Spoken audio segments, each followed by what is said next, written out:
Et dans le Seigneur Jésus-Christ, que la paix et la grâce du Seigneur vous soient accordées par la miséricorde du Seigneur Jésus-Christ, le roi qui revient bientôt.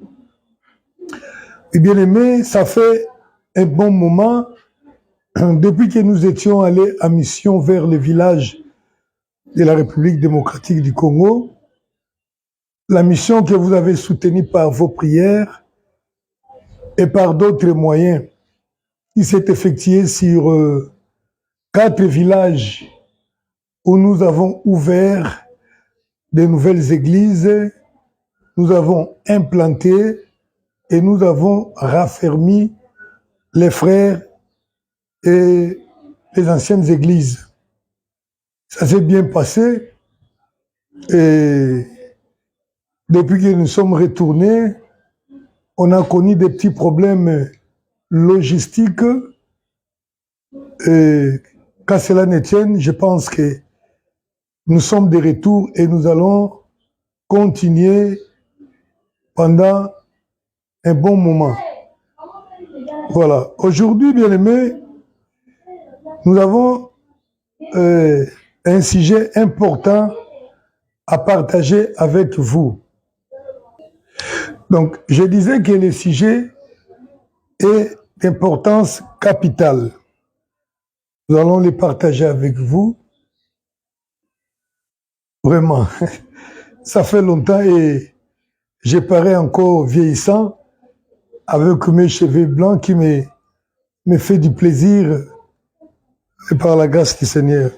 Alors, je disais, nous allons partager sur un sujet important que nous avons intitulé « Les dangers qui nous guettent ». Je parle bien de nous, les chrétiens, les serviteurs de Dieu, les disciples du Seigneur Jésus-Christ qui attendent le retour du Seigneur Jésus-Christ. Bien-aimés, à chaque fois que nous sommes encore sur la terre dans ce monde, vraiment il y a un danger qui nous guette, un danger qui est à côté de nous. Vous savez, c'est à propos que l'apôtre Paul a dit que celui qui se croit debout, qu'il prenne garde pour ne pas tomber.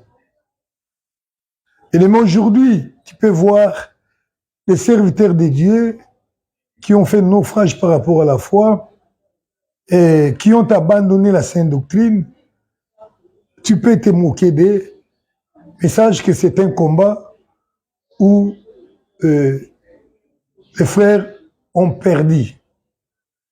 Alors si nous maintenons encore dans les combats, en vie avec le Seigneur, c'est une grâce.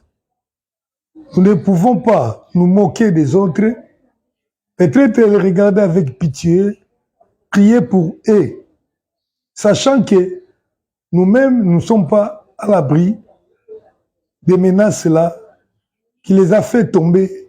Nous aussi, nous pouvons tomber d'une façon ou d'une autre. Alléluia.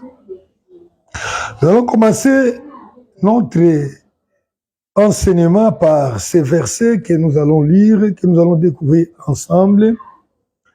Luc chapitre 7, verset 30. Luc chapitre 7, verset 30. Je vais lire au nom du Seigneur Jésus-Christ. Mais les pharisiens et les docteurs de la loi, en ne se faisant pas baptiser par lui, ont rendu nul à leur égard les desseins de Dieu. Alléluia. Je recommence la lecture de Luc chapitre 7, verset 30. Mais les pharisiens et les docteurs de la loi, en ne se faisant pas baptiser par lui, donc par Jean-Baptiste, ont rendu nul à leur égard les desseins de Dieu. Bien aimé, j'étais en train de dire qu'il y a un danger qui nous guette. Voici les dangers dont je suis en train de parler. C'est que une personne peut par elle-même annuler le plan que Dieu a établi pour lui, pour sa vie. Donc, une personne peut par elle-même annuler ou détruire les projets que Dieu a élaborés pour lui-même. D'aucuns diront, non, Dieu est Dieu. Si le Seigneur avait prévu que moi, j'aurais ceci ou cela, je ferai ceci ou cela, cela arrivera, quoi qu'il en soit. Mais là, j'ai devant moi une preuve par les Écritures qui nous montre que l'homme est capable par lui-même d'annuler les projets, les plans que Dieu a élaborés pour sa vie. C'est très inquiétant en lisant ces passages de l'Écriture. D'abord ici, on nous parle des pharisiens et des docteurs de la loi. Comment on est arrivé là? Vous savez, Jean-Baptiste est venu sur ordre de Dieu pour enseigner, remettre les enfants de Dieu dans les rangs, les préparant à recevoir les Messies, les Christ qui devraient venir. Et à partir du chapitre 3 de Matthieu, nous pouvons bien voir la mission que Dieu avait donnée à Jean-Baptiste. Jean est venu, c'est Dieu qui lui a recommandé de faire des baptêmes, de baptiser les gens. Dans l'histoire de la Bible et de l'Église ou d'Israël, nous ne voyons pas un ordre de baptême. Mais c'est Jean qui a commencé avec ça. Alors la Bible dit ceci dans Matthieu chapitre 3, verset 1er et 2. En ces temps-là, parut Jean-Baptiste, prêchant dans le désert de Judée. Il disait, répentez-vous, car le royaume des cieux est proche. Jean est venu avec un message que nous pouvons intituler de la repentance. Christ de même a pris le relais. Il a donné un message que nous pouvons appeler le message de la repentance. Il faut se repentir pour recevoir les royaumes des cieux. Et les disciples et nous, aujourd'hui, c'est le même message que nous prêchons, que nous pouvons intituler à Nemo le message de la repentance. Il avait reçu l'ordre de faire baptiser les gens. Mais à un certain moment, les gens venaient en cascade. Je ne sais pas qu'est-ce qui les avait pris. Ils venaient pour se faire baptiser auprès de Jean-Baptiste. Là, je vais lire encore Matthieu 3, 6 à 8. Je lis ceci. Et confessant leurs péchés, ils se faisaient baptiser par lui dans les eaux du Jourdain. Mais, voyant venir à son baptême beaucoup de pharisiens et de sadducéens, il leur dit, race de vipères, qui vous a appris à fuir la colère à venir, produisez donc du fruit digne de la repentance. Alléluia. Donc, Jean prêchait la repentance et il avait reçu l'ordre de faire baptiser les gens. À un certain moment, il a vu les gens venir en cascade. Mais la Bible dit, d'abord, ils venaient pour se faire baptiser, ils confessaient d'abord leurs péchés. Retenez cet élément de confession.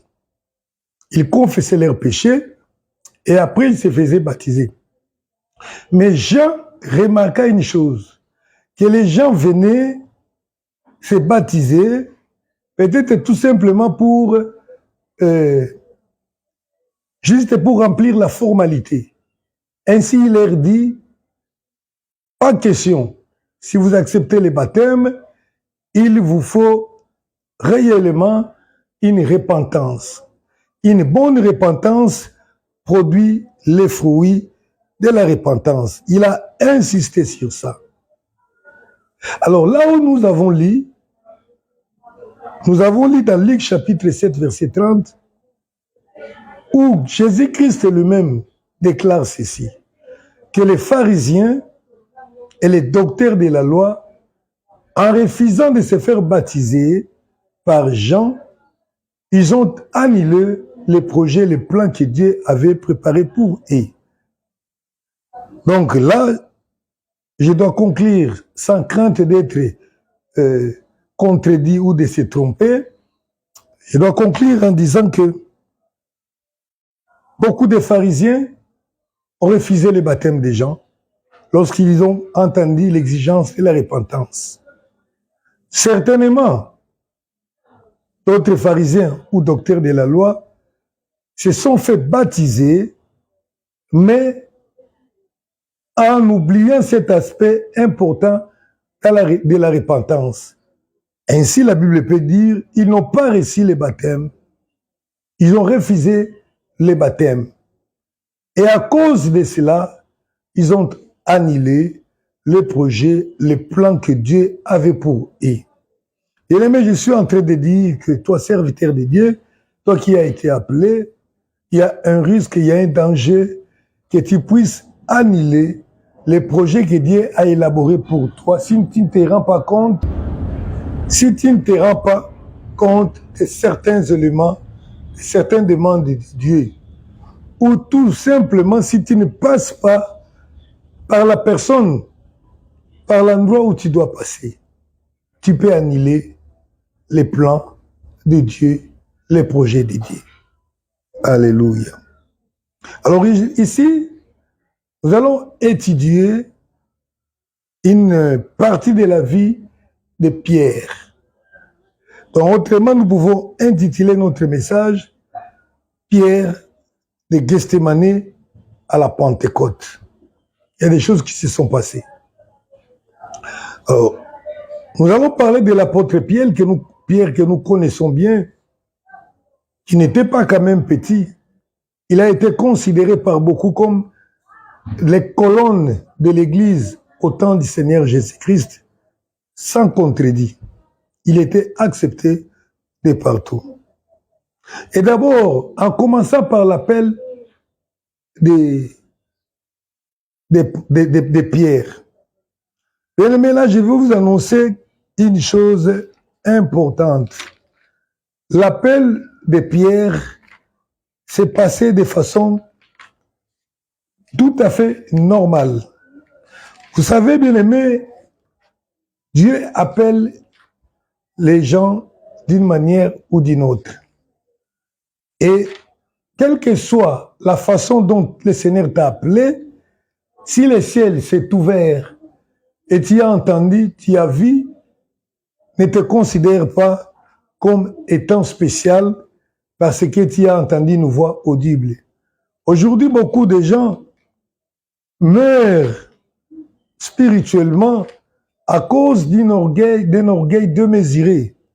Ils se disent, moi, la façon dont Dieu m'a appelé est spéciale.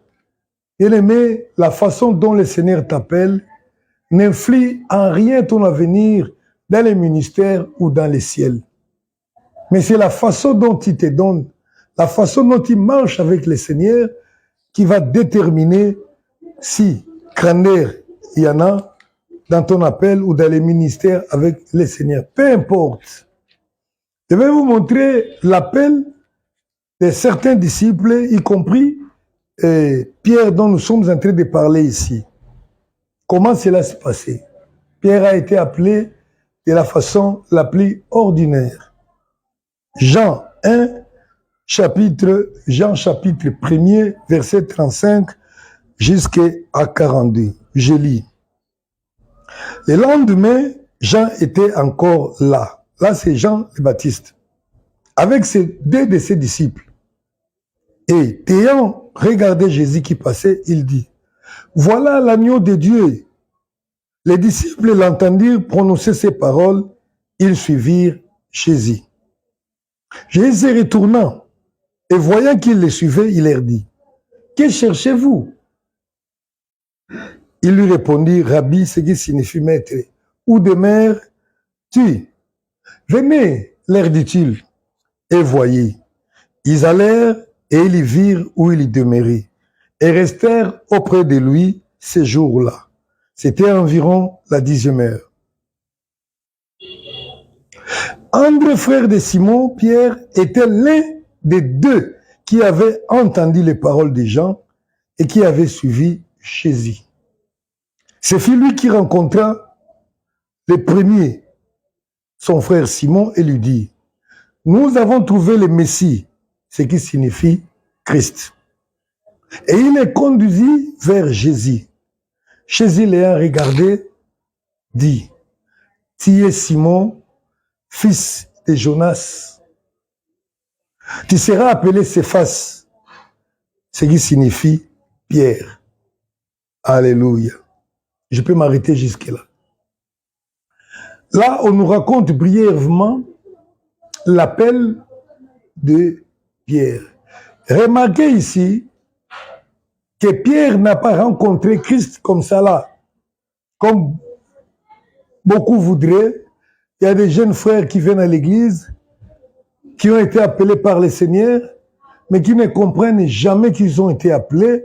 Ils se disent, moi je ne vais rien faire jusqu'à ce que le Seigneur lui-même va me parler, je vais entendre une voix venant du ciel, une vision, quelque chose de comme ça. Bien-aimé, tu peux annuler le plan de Dieu dans ta vie. Qu'est-ce qui s'est passé ici?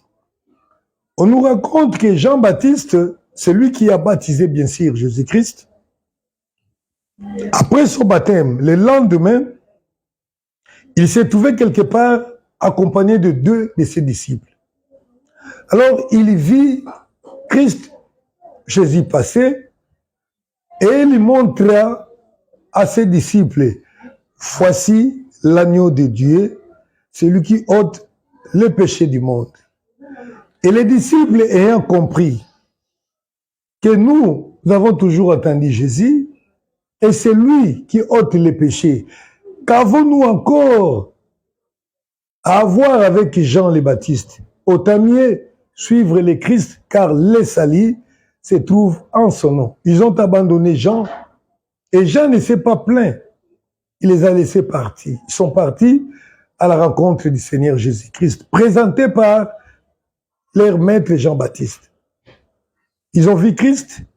Christ a demandé, pourquoi vous êtes venus? Non, nous voulons voir où tu demeures, donc nous voulons demeurer avec toi. Ils ont passé toute la journée avec Christ. Et la Bible dit, le lendemain matin, parmi ces 2 disciples-là, l'un s'appelle André. André avait son frère qui s'appelait Simon. Il est parti voir son frère Simon. Il dit, Simon, nous là que tu vois, nous avons rencontré celui que Israël attend, celui que nous attendons. Nous avons rencontré le Christ. Et Simon est venu sur invitation de son frère à Jésus.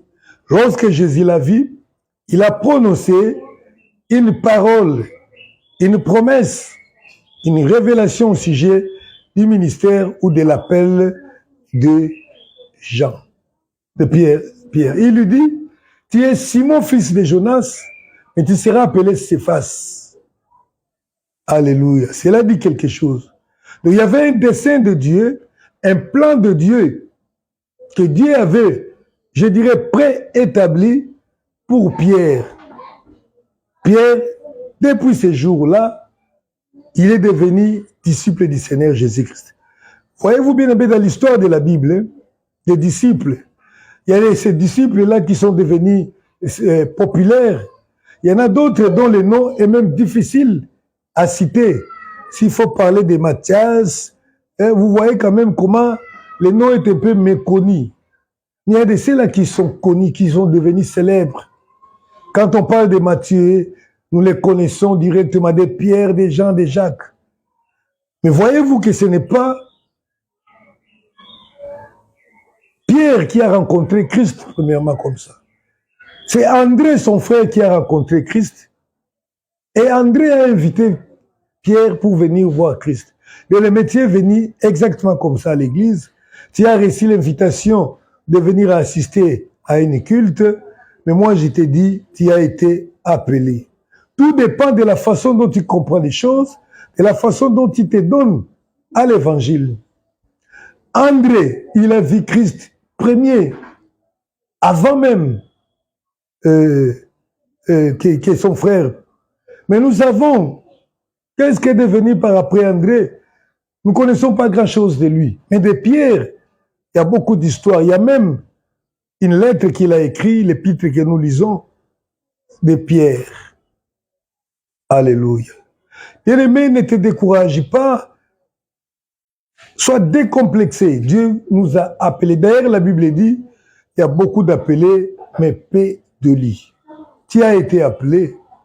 Et toi aussi, arrête ton orgueil là. De raconter tout le temps aux gens, moi Dieu m'a appelé, et c'était comme ça. Bien-aimé, quelle que soit la façon dont tu as été appelé, que la façon soit spectaculaire, cela ne détermine pas ta destinée. Et si tu ne fais pas attention, tu peux bien annuler ton dessein. Comme nous allons voir ici le cas de l'apôtre Pierre. Alléluia. Il est appelé. Après cela, on peut parler encore d'autres disciples du Seigneur qui ont été appelés. Ils ont été appelés. Après cela, Christ a trouvé celui-là, Philippe. Philippe, il l'a vu lui-même. Il a appelé. Il a rencontré Philippe, il l'a appelé. Ça, c'est verset 43. Il a dit, suis-moi, Philippe. Après, Philippe est allé rencontrer Nathanaël. C'est Philippe qui a amené Nathanaël auprès de Christ. Bien aimé, ça s'est toujours passé comme ça. Sois décomplexé. Quand tu entends les hommes de Dieu se vanter, cela ne change rien. Mais parfois, je me dis souvent que ceux qui ont été appelés de façon spectaculaire sont conscients de cet appel-là et ils se donnent à fond avec sérieux. Mais ceux qui ont reçu l'évangile par la prédication des frères à l'église et tout ça, pour eux, ils estiment qu'ils ne sont pas encore appelés. Nous avons tous été appelés. Alléluia. Mais qu'est-ce qui s'est passé? Pierre plutôt, a vécu longtemps avec le Seigneur Jésus-Christ. Et vous voyez très bien que le moment où il a été appelé, c'est juste le temps après le baptême du Seigneur Jésus-Christ. C'est-à-dire que cela n'a pas pris beaucoup de temps. Il a travaillé avec Christ pendant environ 300. Mais un jour, j'étais quand même choqué d'entendre ces paroles que le Seigneur a prononcées à propos de Pierre. Luc chapitre 22, verset 31. C'est quand même choquant. Luc 22, 31. Alléluia. Je vais lire. Le Seigneur dit, Simon, Simon, Satan vous a réclamé pour vous cribler comme les froment, mais j'ai prié pour toi, afin que ta foi ne défaille point. Et toi, quand tu seras revenu, affermis tes frères. Alléluia. Ici, dans ces versions, le français a été un peu clément. On dit quand tu seras revenu. Dans d'autres versions, on dit quand tu seras converti. Dans d'autres encore, on dit lorsque tu seras affermi. Donc pendant tout ce temps que Pierre a passé avec le Seigneur, il y a quelque chose qui lui manquait. Il était disciple, il a participé aux missions. D'ailleurs, nous voyons que parmi les 12 que Christ a envoyés en mission, Pierre faisait partie. Mais ce jour-là, Christ dit, Simon, Simon, Satan vous a réclamé pour vous cribler comme les froment. Vous savez, lorsqu'on veut cribler quelque chose, cela signifie tout simplement on veut les tamiser. Les mettre dans un tamis pour pouvoir tamiser et sortir les impuretés, les débris. Donc lorsque le diable prend quelqu'un pour les tamiser, c'est certainement pour trouver ce qui lui appartient dans la vie de ces chrétiens-là et pouvoir chercher la condamnation auprès de lui. Donc, déjà, Pierre a risqué de faire naufrage par rapport à la foi. Voilà pourquoi le Seigneur dit, j'ai prié pour que ta foi ne défaille point. C'est-à-dire pour que tu n'abandonnes pas. Car lorsqu'on dit abandon de la foi, cela veut dire abandon de la vie chrétienne. La cessation d'être un enfant de Dieu. Il dit, moi j'ai prié pour toi. Oh là là, heureusement pour Pierre, que Dieu a donné la grâce, a reçu la grâce de prière pour ne pas tomber. Le Seigneur a prié. Mais qu'est-ce qui se passe? Bien-aimé, ce qui se passe pour que Pierre soit réclamé par Satan, c'est que Satan a trouvé quelque chose de suspect qui lui appartient dans la vie de Pierre. Et en lisant dans la Bible, j'ai vu quelque chose encore qui m'a surpris, qui m'a étonné. Toujours là, Luc chapitre 22, maintenant au verset 38. Nous allons même lire à partir du verset 36. C'est là où on a réclamé Pierre. 6. Il leur dit, maintenant, au contraire, que celui qui a une bourse la prenne et que celui qui a un sac le prenne également. Celui qui n'a point d'épée vende son vêtement et achète une épée. Car je vous l'ai dit, il faut que cette parole qui est écrite s'accomplisse en moi. Il a été mis au nombre du malfaiteur. Et ce qui me concerne est sur le point d'arriver. Verset 38, retenez bien. Et il leur dit, cela suffit. Alléluia. Verset 38. Non, il leur dit, Seigneur, voici 2 épées. Et il leur dit, cela suffit. Alléluia. C'est là où j'ai trouvé les problèmes de Pierre pour lesquels il a été réclamé par l'ennemi. C'est Pierre qui a marché pendant tout le temps avec Jésus-Christ, qui a maîtrisé, qui a compris les enseignements de Christ.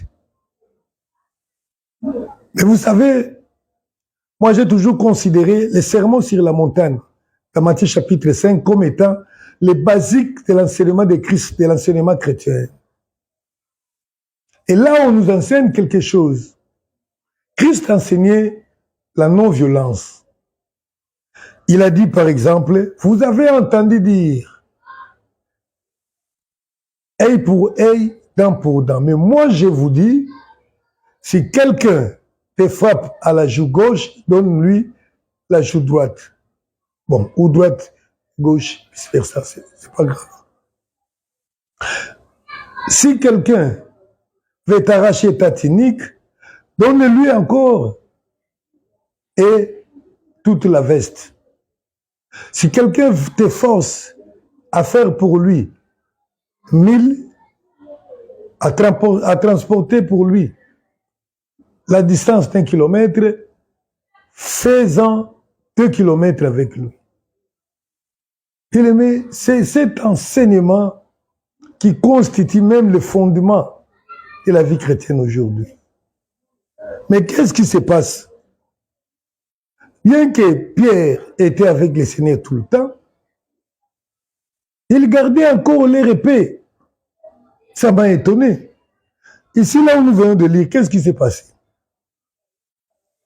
Lorsque Christ a parlé sur la réclamation de Satan pour Pierre, Christ a continué pour dire, Pierre, toi là, donc d'abord Pierre n'a pas crié qu'il était réclamé. Il dit d'ailleurs, Seigneur, moi je ne t'abandonnerai pas, je serai avec tout partout jusqu'à la mort, même en prison.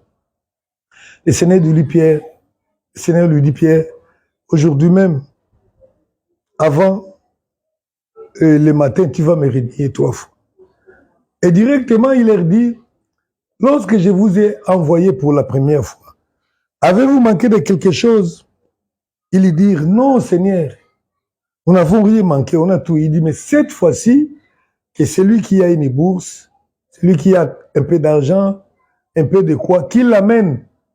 Et lorsque le Seigneur a dit que celui qui n'a pas d'épée, qu'il vende son manteau pour acheter l'épée, et étonnamment, les disciples ont sorti des épées. Seigneur, voilà, nous avons des épées. Les épées, pour en faire quoi? Vous savez, bien aimé, c'est quand même chose étonnante. Aujourd'hui, nous avons les enfants de Dieu qui sont devenus chrétiens. Imaginez-vous, vous connaissez un frère qui est chrétien et puis on les retrouve demain dans sa poche avec un paquet de préservatifs, de condoms, femmes ou hommes. Mais comment tu peux avoir ça? Comment tu peux détenir des choses pareilles? C'est pas normal, bien-aimé. Le problème, c'est quoi? L'épée là symbolise que Pierre, bien qu'étant disciple, il avait encore en lui le grain de la violence. Donc il ne croyait pas. Il se disait, bon, nous écoutons bien cet enseignement. Moi, on verra bien. Quelqu'un qui va oser me taper à la joue gauche, il va voir ce que je vais lui faire. Il y a des frères qui sont encore comme ça. Ils se disent, oui, on a enseigné, mais le jour où quelqu'un va oser, qui ose, et son réflexe d'ancien sportif, d'ancien judoka, est encore là. Mais bien aimé, toi, chrétien, chaque jour, tu es là, en train de faire des pompes, frapper des sacs. Et, oh non, c'est pour les self-défense. Ah bon? Bien aimé, un jour, le diable va te réclamer parce qu'il sait que tu as dans toi, tu n'es pas juste dans toi, tu n'es pas intègre. Il y a une partie de toi que le Seigneur n'a pas totalement affranchie. Et toutes ces personnes-là risquent de perdre les plans de Dieu pour leur vie. Tu peux perdre ton mariage, ton emploi, tu peux rater, manquer de devenir ce que tu pouvais devenir sur la terre des hommes, tout simplement parce que tu n'as pas compris cette chose, la chose dont je suis en train de parler ici. Il y a des chrétiens qui sont là, mais en eux, il y a encore de l'impudicité cachée. Vous savez, surtout nous qui enseignons la sainte doctrine, les dépouillements, nos enfants dans des maisons, ils regardent là, les enfants qui vivent avec nous, et c'est là, quand vous les voyez, ils ne portent pas de faux cheveux, pas de maquillage, ils se disent, moi, je regarde leurs affaires là, mais le jour où je serai chez moi, je vais les porter. Mais qu'est-ce qui va se passer? Je te dis une chose. Qu'est-ce qui va se passer? C'est que le jour où tu seras réclamé, hein, si le Seigneur ne prie pas pour toi, tu vas voir ce que tu vas voir. C'est pourquoi aujourd'hui, bien-aimés, beaucoup de gens tombent. Beaucoup de gens tombent. Ils n'ont pas été sincères dans leur repentance. Alléluia. Alors, qu'est-ce qui s'est passé? Il se fait que les jours à Gethsémani, c'est là où la foi de Pierre a failli basculer. Alors, ce jour-là, on est venu arrêter Jésus-Christ. Matthieu chapitre 26, verset 40. On est venu arrêter le Seigneur Jésus-Christ. Matthieu 26, versets 40 et 41. Qu'est-ce qui s'est passé?